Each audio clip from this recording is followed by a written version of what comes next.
let's talk to Anne. Pronouns are she, her, from California. Sounds like you want to talk about why theists are still clinging to religion when science has shown a better explanation of reality. Tell us more about this, Anne. Hello, Dr. Ben. Hello, Kelly, and happy birthday, Richard, this week. Thank you. Thank you. Today. So what would you like to talk about? Yeah. Well, I guess it's kind of like a history of gods or something, because from what I understand, I'm not the most educated person, and I learn a lot from shows like this, but gods originally came about because people, like, they didn't understand what was going on in the natural world, and they just they made up gods, or they thought of gods, or said it was gods that was doing everything. And there used to be multiple gods, and then people started worshiping only one God. And even as science has advanced over thousands of years, gosh, how do I put this? People still cling to gods. And some of that I know, people are religious or whatever, but oh gosh, how do I put it? Why do people still have gods when we have science, and science explains more and more things, I guess is what I'm trying to say. I think this is a great question, and I think it's a great question because, like all great questions, it is multifaceted, and I think this is the stuff I do. This is my field of study, and I get so excited by questions like this. I think that why are theists still clinging to religion when science has shown a better explanation? I think the most obvious answer to this is that people are born into religious communities and into religious families that they are indoctrinated in. And some people don't like to hear that word. Some religious people who've gone through this don't like to hear that word. But it is unfortunately true. People have been indoctrinated into this. I've told this story a couple of times before about a Mormon guy who I met. Lovely young guy. He really, really was. And he'd come to the UK. He'd come to the UK on mission. He'd grew up in a community about 20 miles outside of Las Vegas, and he had never heard of Michael Jackson until he came to the UK on mission, because the community that he grew up in was so insular, and it was that heavily indoctrinated into his kind of religious belief. That is not the fault of the person. These people who in that respect cling to religion are victims. They really, really are. And it's very important that, that we understand that when we're talking to them. These aren't the insert internet theist apologist name here of the world who come and specifically target atheist, call shows like this and things like that, wanting to get one-upmanship. These aren't these people. These are victims. These are people who hold a religious belief because they have been told from birth that it is true, and they have no other way of understanding the world. They've not been given any other kind of education experience to understand the world around them. And I think first and foremost, that is the case. But it's not always that black and white. And you get people who are religious and who cling on to religious belief despite having good education, despite being told, given good scientific education. People who are scientists and religious, who know the methods, who know, what things to use and implement for good understanding of the world who still hold on to these erroneous beliefs. And, that is largely, I think, due to cognitive dissonance, holding two contrary beliefs at the same time. And you see this, I see this, I communicate with a lot of these people a lot of the time when someone has got there's an astrophysicist apologist out there in the internet, I'm not going to name them, who will state outwardly the heavens proclaim the glory of God's creation. And I have asked multiple times where this person has shown that in their work, and I never ever get a response. It's not that I don't get a good response. I don't get a response to that question. I am blanked always. And it's because it's hard to think about. You don't want to think about that. You don't, when you know the methodology that you should be applying. Where is your paper? Why aren't you writing papers on this if you're so convinced about it? It's that compartmentalization that we have when we approach things. And it's a real problem. I've been talking a while. Respond to me, and then I'll get Ben to have a little chat with you as well. Get Ben's opinion. Well, I certainly understand being indoctrinated. I was indoctrinated into the Catholic religion when I was a child. But even with that indoctrination, like, I never really thought atheism was a thing, or I never thought of the possibility there could be no gods. But there was also a lot of cognitive dissonance. Like, even when I was so young, growing up in that religion, like the thing about, him dying on the cross and then coming back, like, how does that happen?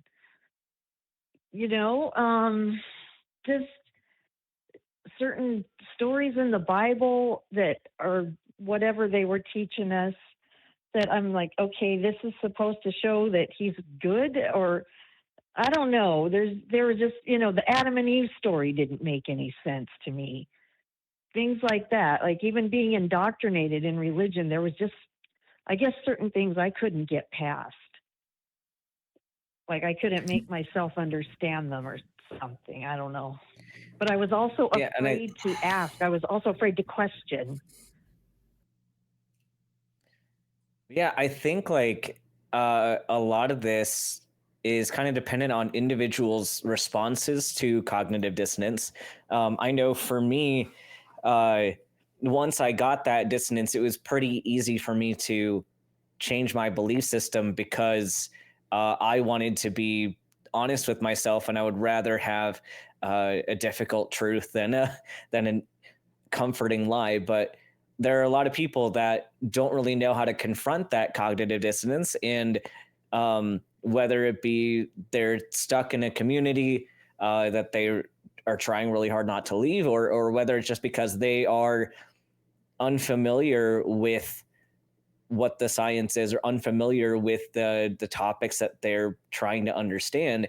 And so at the end of the day, it might be more comfortable for them to stay in that belief system, because getting out of any belief system is a lot of work. And I think it's definitely more comfortable to just say, I have an answer, I have a path forward. And it takes a lot to kind of jump ship on that, especially when you've worked your whole life to establish a community. And it's definitely scary. So I think the same reasons why people are staying in now are the same reasons that you mentioned about people in history adopting religions in the first place. I think a lot of the psychological need for stability and safety kind of play into that, and people just don't know how to get out.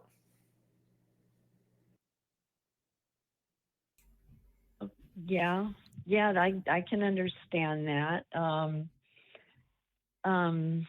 Because, it was kind of like that for me growing up. And like I say, I'm not the most well-educated person in the world. I didn't go to college or anything like that, but I do seem to, I don't know, believe is the right word, but I guess I do seem to have more confidence in science than I do in religion or gods, because even though I can't make full sense of science, like there are, oh my gosh, I'm so bad at this. No, look, no, you're not. Yeah. It's easy to forget your thoughts. I do it all the time. I don't know whether that's just because I am incredibly old and almost incredibly older. Keep giving me that praise in the chat, people. But look, it's easy to do. Don't worry about it. You don't have to understand all the science. You don't. The important thing is, even the best scientific experts in the world are experts in their own field. And a lot of them never step outside. And especially as you go through the education system and you get more and more and more specialized, in a way you become more isolated to other fields of study. And you're really, really good at what you do in a very tunnel vision kind of way. So a lot of the world's best scientists in their own fields don't have an understanding of other scientific fields, sometimes even basic concepts, and that's fine. And that's not a problem. That's not a problem. The fact is, and the most important point is that it doesn't matter where you are, it doesn't matter who you are, you can go out and learn this stuff. You can learn these methods, not be told what the truth is, but be told how to find out the best information possible to give you the most likely answer for what is true. And that's really, really important. You can go and get this education. And this is so different to kind of religious faith and religious belief, in which you are told what to believe. There's a reason that a scientific discipline, even if groups of scientists within that discipline disagree with each other, they're disagreeing with each other based on the same kind of underlying material. I remember, I don't know what the status is now because I've not looked into it recently, but I remember distinctly a few years ago, there was this kind of, in geology, in volcanic prediction, the field of volcanology, there were two major theories about kind of how we can predict volcanic eruptions. And they were working off the same data. They were working off the same data, and they were coming up with different information. And that's completely different to religious belief, where the kind of theologies, the data, the theology is completely different and leads to these different sects and these competing sects. They're not working off the same data, they're working off completely different theologies. And the reason that is, and I'll talk specifically about Christianity because that's predominantly what our audience is. The reason that is because Christianity didn't have that base set of data.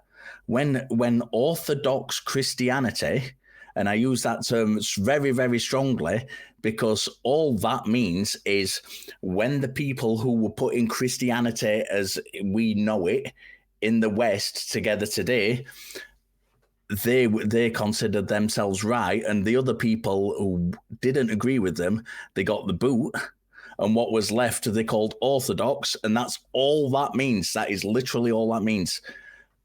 When that was being put together, there were lots of different ideas, lots of different disparate ideas, lots of different theological ideas.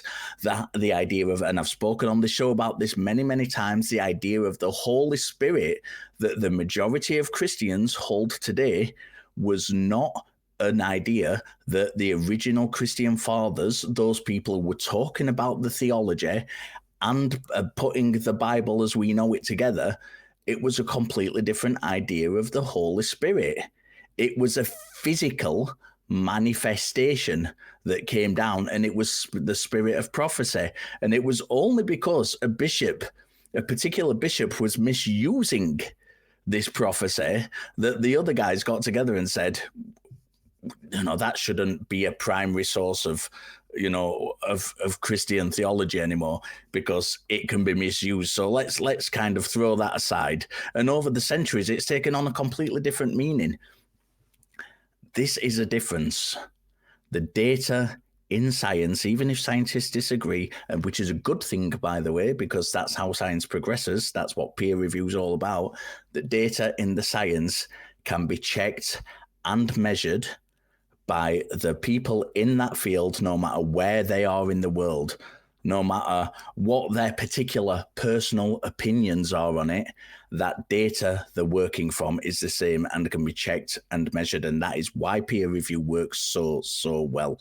I'm going to pass you on to Ben, who is, as I said, much more of has added scientific education and maybe to go into that a little bit more for you. I mean, I don't have a whole lot to add, Richard. You did a pretty good analysis of everything, but yeah, it's a pretty complex relationship, I guess, between humanity and like our need to understand information, our need to feel like we understand information, and kind of how religion developed, and the kind of ongoing war on science, war on religion, if you will. It's definitely something that people like get very overly confident about, kind of like going into some Dunning-Kruger area here, with the fact that people, even if like, and when you were saying that you don't have a whole lot of knowledge in science or whatever, I think people with less knowledge of science, or at least that are willing to admit that they have less knowledge in science, are going to be better prepared to actually learn about it. Because what happens, we get religious people who know nothing about the science, but they pretend that they do, or they think that they do. They study maybe a little bit of their own religion. I know a lot of Christians don't even fully understand their own religion, but they think they know enough, and they take whatever their pastor said, and they say, well, I can do a better job than these scientists because my pastor says that creationism is real, and just forgetting the whole aspect of nuance within science. So I think that having less of a scientific background isn't necessarily is not necessarily a bad thing, as long as people are honest about what our limitations are. And like, there are plenty of fields that I do not know anything about. I was telling Richard beforehand that, business is an area that I know nothing about. Business, I know nothing about money. Like, so people can ask me questions about money, and I'm not going to give them a good answer, because and I don't want to give that answer because somebody could get seriously hurt. But I think it's that disconnect of people not accurately being able to assess what their own knowledge base is. And I think a lot of that is probably due to the like the rise of the internet and the rise of easily accessible information. But even though information is easily accessible, we now have this battle with how much of it is accurate, how much of the information that I'm getting is actually correct, and then having to add an extra critical thinking skill to say, now I have to learn how to vet this information and figure out how I'm going to apply it to whatever discussion I'm having. So I think like this whole discussion maybe of religion versus science is just, we have people on one side knowing how complex the issue is, and then the other side is like, oh, well, no, it's simple. The sky is blue because the sky is blue, and animals are different kinds, and they were just poofed into existence that way. And so I think there's maybe just a lot of miscommunication and not fully understanding the whole issue. Well, yeah, that makes sense. Because, well, it seems to me like with science, the more you learn, like it seems to me like every time science comes up with an answer, it also comes up with questions. Yep. Yeah, absolutely. Look, I'm as I've said a couple of times, I've not got a scientific background. I have a greatly interest in cosmology and physics. You know, I love that subject. And, you know, I've read a lot about it. I've written a lot about it as a layperson. And one of the greatest things, it's one of those fields, is cosmology, where the more, is exactly what you've just said, the more we learn, the more we have questions. And the interesting thing about it, the really, really interesting thing about it is when a cosmologist or a physicist comes up with something that kind of shuts down what is commonly held to be, you know, the widest explanation we have in the field, what happens is it's not met like religious people meet it with scorn and saying, oh no, we must cling on to this has to be the truth, it has to be the truth. What happens is something really, really unique and brilliant, and the response from the people in the field is, this is amazing. These ideas that we have held on to, which the evidence has shown, more evidence has come along and it is overturning them. And that is brilliant. It is really, really good. This is exciting. And you can, if you've ever heard a physicist or a cosmologist talk on these subjects, you can hear the palpable excitement about what they're talking about, because it's not a bad thing that we get more information. When we get more information which turns over what we hold to be true because it is better information, that is not a bad thing. And another thing that happens in science is if mistakes are made, what I've just been talking about are not mistakes. What I've been talking about is things that the evidence shows, and then we get new evidence that comes along. Occasionally, what happens is mistakes are made. Sometimes what happens is people are dishonest as well. You do get people who are dishonest and try and twist things in a way for self-gain or whatever, like you do in all walks of life. But the thing that comes along and corrects it is not religion. It's other scientists. It's other people in the same field that they're in that hold them up and say, hang on, you're not meeting this standard. Something is not right here. So whether it's a mistake, whether it's dishonesty, whether it's just mute information, there is so much excitement when something new comes along and overturns what we know in science. And that is the beauty of it. It really, really is the beauty of it. And it is the strength of it.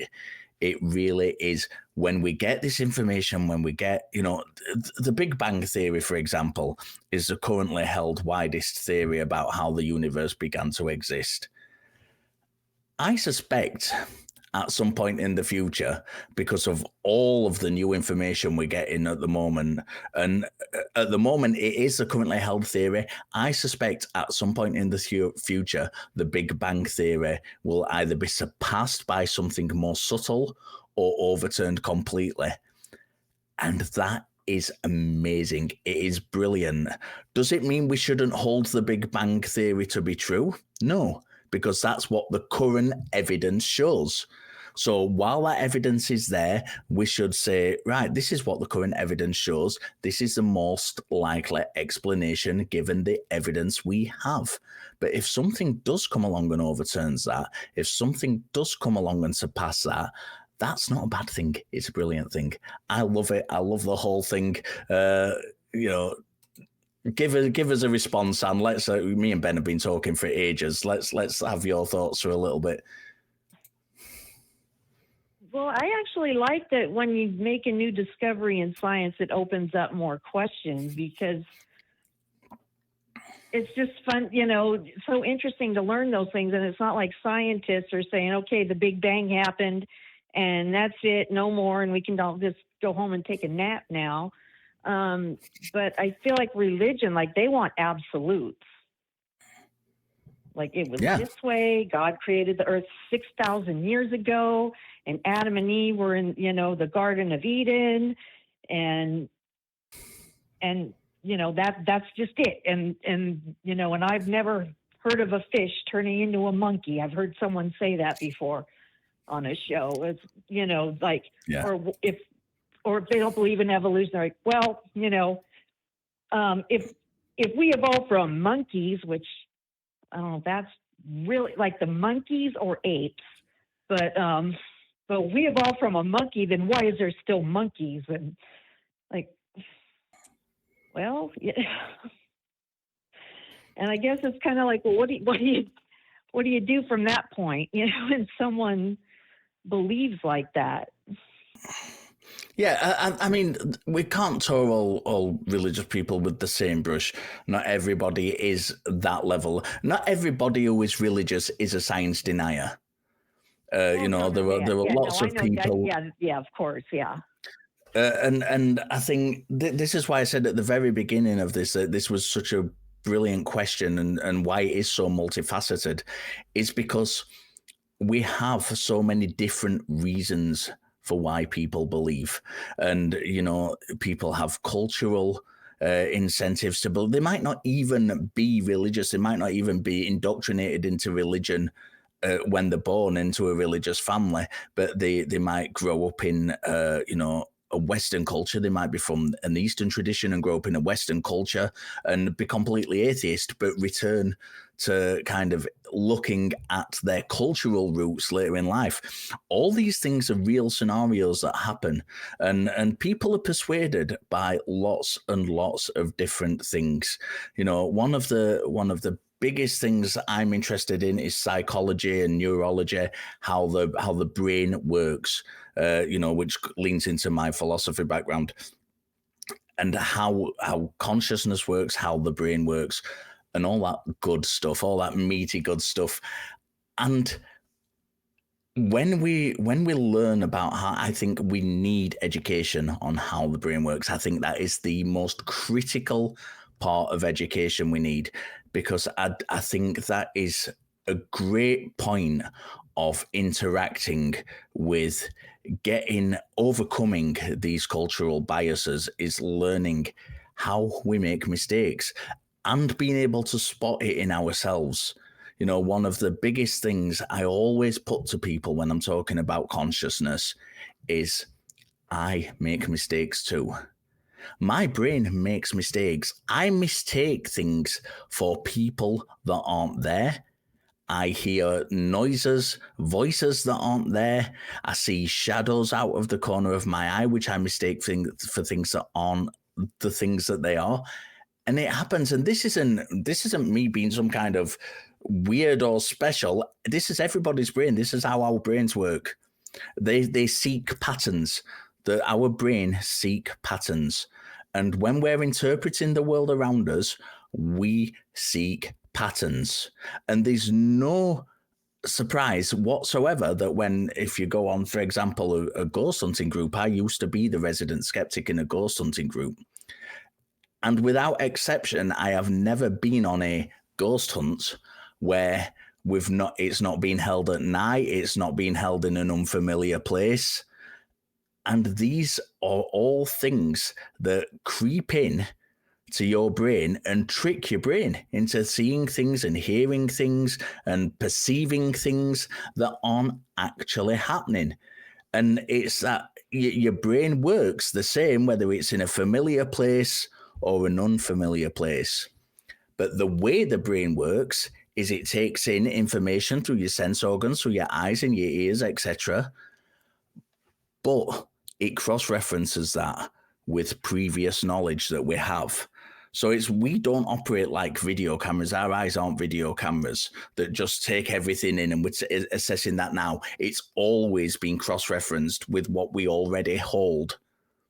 So if we're put in a situation where our sense organs do not have that information coming to us, if it's in a dark room, if it's an unfamiliar room where we cannot cross-reference that previous knowledge of that place, where we're not getting that information in, our brain, being pattern-seeking, fills in those gaps. And that's why people are more prone to seeing ghosts and things in those situations. It's not that there are ghosts there, it's that our brains play tricks on us. And the people very often who are telling people that they can communicate with the dead are taking advantage of this, specifically taking advantage of this. And it works exactly the same in religious belief. When we transfer it into religious belief, we're still pattern seeking. We're still seeking those patterns. So even if, when I was talking earlier about scientists who have religious belief, even though those scientists know the methodologies of methodology, before someone in the chat shouts at me, of their particular field, their brain is still pattern seeking. So if they have an underlying belief in God, they are going to fill in any gaps with that.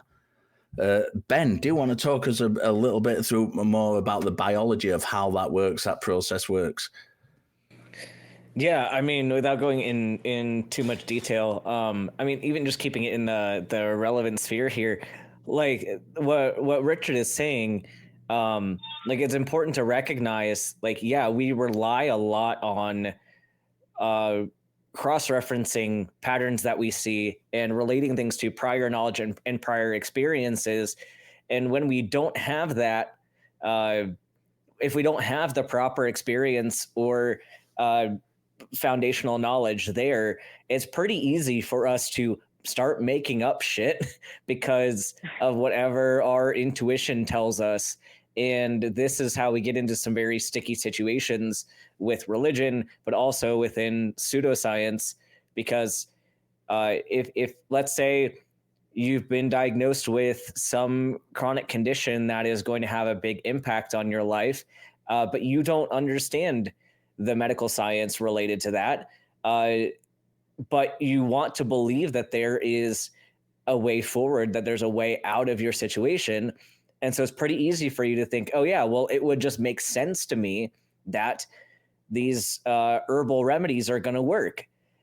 And you're not going to be able to pull yourself out of that without that additional knowledge. And so people get stuck in these kind of old wives' tales and other kind of fairy tale beliefs about their own health and about the world around them. So it's kind of where I always say that intuition is a great thing to help you ask questions, but it's terrible to rely on intuition for answers. It's the same thing as relying on faith. And faith even like really is just intuition about things that have even less of a basis for evidence in the natural world. So it's a lot of it is people who, yeah, were indoctrinated in certain belief systems. And so they have this idea of what the universe is and how it works. And so whenever they don't know an answer, they just go to whatever pattern is already in their head. So like if we think through history, or even just hypothetical examples from like human history, we have patterns that we notice. Like you go out into nature and you know that you need to eat something and there are berries on a bush. And if you've never experienced those berries on that bush, it could be easy to say, well, those are obviously edible berries. But if you have prior experience, that's only berries are edible and they're fine, I'm going to be okay. Then that time that you eat berries that are not edible, well, maybe you didn't have a reference for that, and now you're dead. Like that mistake cost you. So it is important to make sure that you're not relying on that pattern seeking alone. I think it's okay to lean on that if your patterns are based on experiences that have been, tested and validated, like the experiences of a nurse who's been working for 30 years is pretty accurate compared to somebody who has never worked in the healthcare field. So like when people say like nurse's intuition or like mother's intuition or things like that, like, yes, there's a component of intuition there, but there's also a lot of trial and error and underlying experience and fundamental knowledge that actually plays into that. So not all intuition is the same.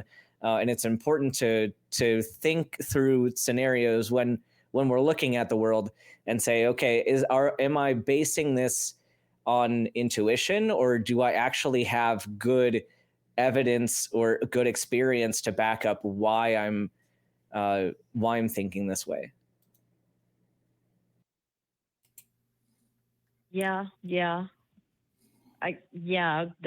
makes sense. I mean, I had a baby once, and I guess I had mother's intuition, but again, it was like you said, there was intuition, like, well, I sense the baby's hungry because he's crying, so I'd feed him and then he'd be better. But that also took trial and error, because sometimes when a baby's crying, it's like you try to feed it, you try to change its diaper, it's not gonna, and it's still crying.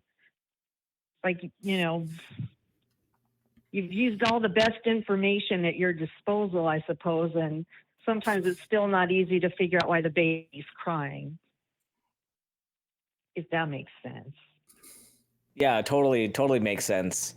And it's definitely, you probably feel more comfortable addressing some of that when you're no longer a new parent and when you get to know that baby a bit better, and then you can have a pattern that is reliable compared to, if you were a brand new parent. They probably, like you were saying at the beginning, you probably feel like you have no idea what to do, probably very frustrated. But that kind of goes away after a while. And I think that more people, if they stop, like, if they stop completely relying on that intuition alone, but also remember that they're making those decisions based on prior experience, they can decide, okay, was this experience in particular worth making decisions based on? Right. Can I kind of go off topic and switch gears a little bit? Because I want to talk. Sorry. Oh yeah, we can for a little bit, although we've been on this call for a long time. So I want to give other callers a chance as well, but go for it. What you got? Okay, well, I've never heard of any like falsifiable, unfalsifiable until I started watching these types of programs where the concept of God, they would say, is unfalsifiable, and maybe something like gravity is falsifiable. And I'm just trying to figure out what that means. Just a quick overview. Richard, do you want to go for it? Yeah, sure. See, this is what we were talking about earlier, because it's very difficult when we're talking about religious claims, because some of them are falsifiable as well, so it gets confusing.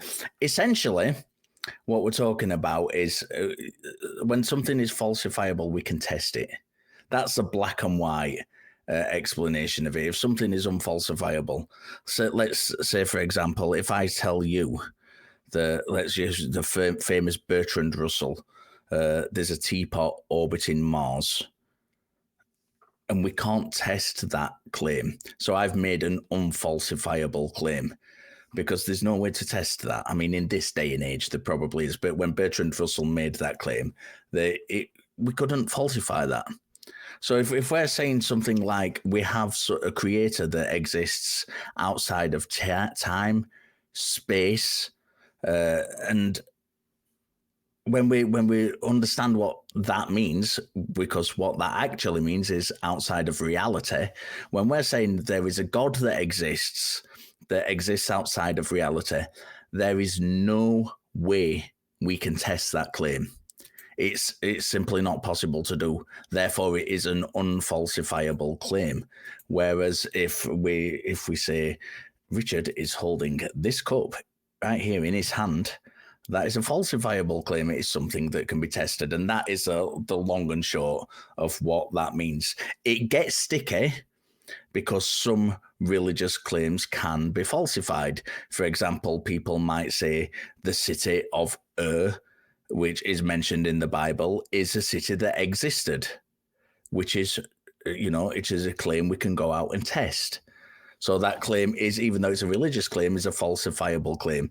We tend to put a demarcation line as skeptics, as in the claims that are supernatural religious claims and things that are natural religious claims. That Jesus might have existed, that the city of Ur might have existed, that Muhammad might have existed. These are potentially falsifiable claims, but they're totally uninteresting for the point of view of God existing, because even if they're true, they don't prove that God exists. So the claims we are interested in is the ones that prove that God exists. And when you kind of break these down, these tend to be the ones that are unfalsifiable. The religious people put forward and say, well, you know, God's outside of time and space and matter and all that kind of stuff. Well, what good is that? We can't falsify that. You have in that, as a religious person, you have in that respect no justification for believing that that exists. Ben, anything you'd like to add on that? No, I think that sums it up pretty well. Okay, yeah. Okay, guys. Well, thank you so much for taking my call. Yeah, I know we've covered a lot of stuff in that one, Anya. It might be a rewatch. It might be a go back and rewatch it. And obviously, if you've got any more specific questions, really, when you rewatch it and you think, oh, I'm a bit interested in that subject, you can always call us again or reach out via email if there's one of us specifically you want to talk to. And we'll be very happy to respond to you there, or take your call if you want to call back and discuss it in the future. But thank you very much for the call. A great question for me, anyway, I think. Okay, thank you. Yeah, thanks for your call. Have a great Sunday. You too. Bye-bye.